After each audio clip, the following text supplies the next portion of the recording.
Dear Miss Gay America Pageantry, you don't know me, but my name is Marina.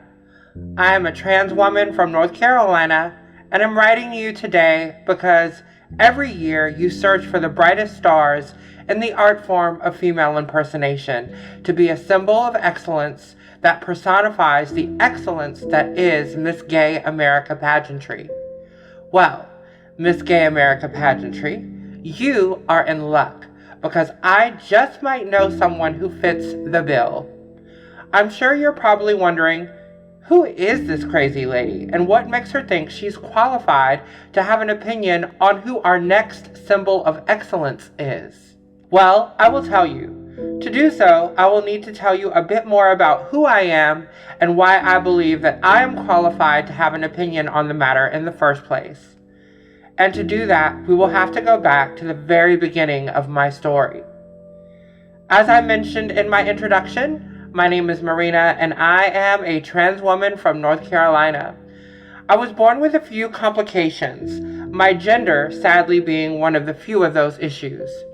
In short, I was a special needs child and was fortunate enough to have been born just 3 years after my big brother David, or Day Day, as I would affectionately call him due to being slightly nonverbal during my early formative years.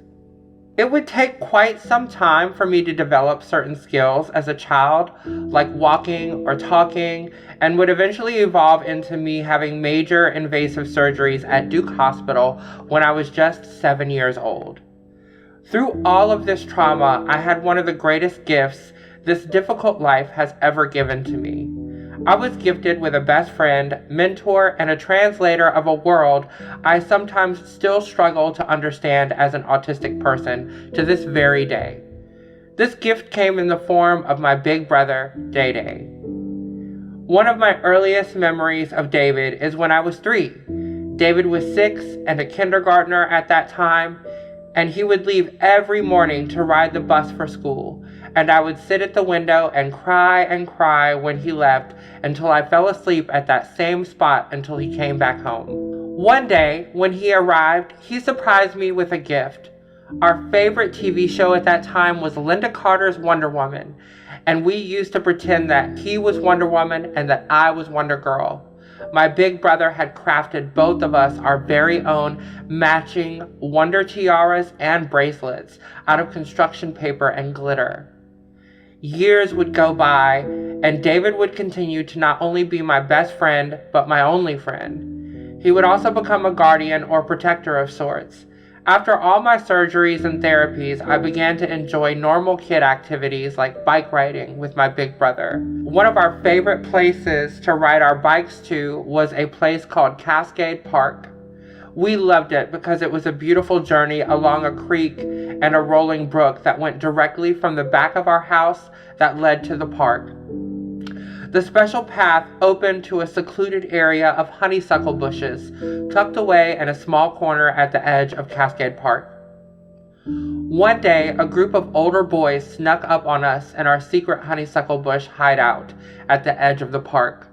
They began hurling insults at me and my brother, and I quickly realized that they knew my brother from school.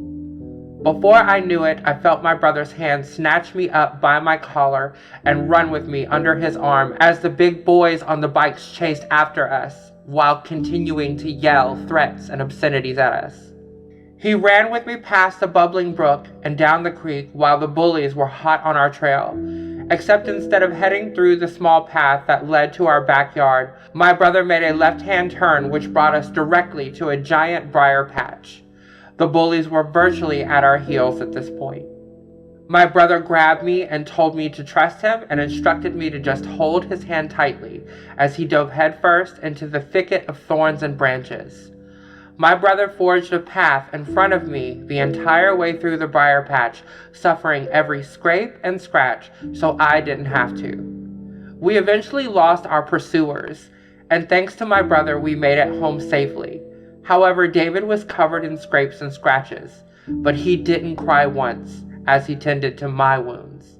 Adolescence would come in like a whirlwind and separate us both for some time, while we both discovered our queerness on our own. David began college and would discover drag pageants and end up getting swept away by the art form, while I would discover queer nightlife that centered around the trans experience. David would come back home for the holidays and birthdays and would tell me all the wonderful stories and experiences from his travels to drag shows and pageants. He told me about local legends from North Carolina like Carrie Nichols, Lauren Colby, Tiffany Bonet, and Kirby Colby, who were all symbols of excellence themselves in the pageant called MGA America. My brother would go on to teach me about the world of drag pageantry and how MGA America specifically was a system built on a legacy of excellence in the art form of female impersonation. The fire his stories and experiences lit in me ultimately helped me become the happy trans woman I am today by exposing me to the art of female impersonation as a craft and as a form of philanthropy. My brother would go on to achieve his goal of becoming Miss Gay North Carolina America, while I used the art form of female impersonation as a vehicle for my transitional goals. Sadly, as we both approached our late 20s, we began to focus more on our lives outside of the drag world. Years would pass, our family would grow, and many beautiful new memories would take place. But my brother's Miss Gay America dreams were still lingering, even though life's duties and obligations pulled him in other directions.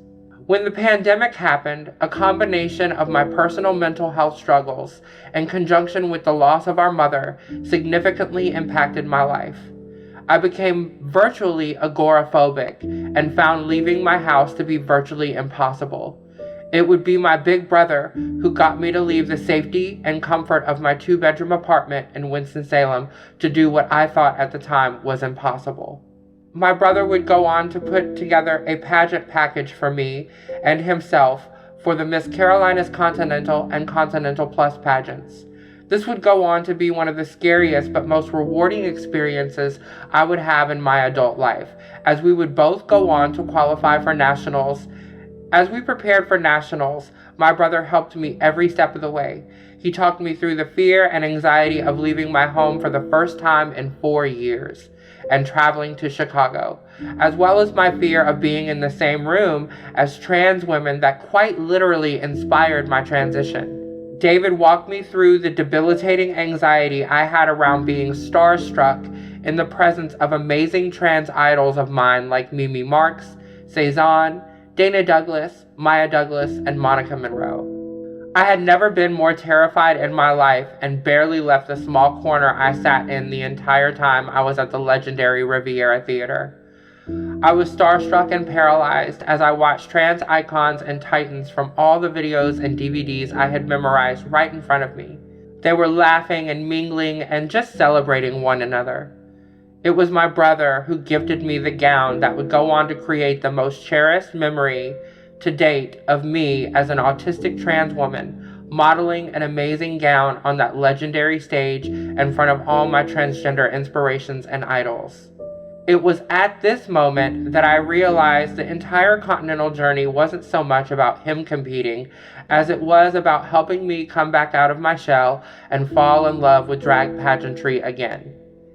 This moment is to date the most beautiful I have ever felt in my entire life, and I owe it all to my big brother. We are now both in our 40s, and as I reflect on the lifetime I have had the privilege of knowing David, I have to say that he is exactly the same person that welcomed me into the family that birthed me. He is still my mentor, even though the classrooms have changed from the drag world into the very scary world of adulting, as well as my current scholastic journey in college. He is still my protector, even though the bullies are much bigger and some are in positions of power. The briar patches he once held my hand through are now major life obstacles he continues to walk me through despite my disability or my personal life struggles. He is my biggest fan and cheerleader and shows me this in his actions every day by breathing life, time, and money into my dreams and ideas and creations. Construction paper tiaras and bracelets have become full-on costumes and looks that he sews from scratch for me because even as adults we still love to play dress up. I am also still very much the Wonder Girl to his Wonder Woman. He is my drag parent who has taught me so much about this craft we call drag and the reverence one should have for it. He is the one who taught me the true meaning of what a Miss Gay America should look and act like. He taught me the meaning behind what a symbol of excellence should be.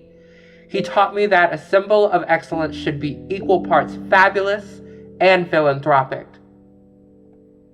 It is for all these reasons that I humbly write to you, Miss Gay America Pageantry, to say that David, also known as Miss Gay Southern America DeVita, and most importantly, my Day, my big brother, is literally the most fabulously selfless and philanthropic person I have ever met in my entire life, which I can say with much certainty as I have known him quite literally my entire life. DeVita is already a symbol of excellence to me, and I can't wait for all of you to see it too. Sincerely, Marina, aka LaFevers.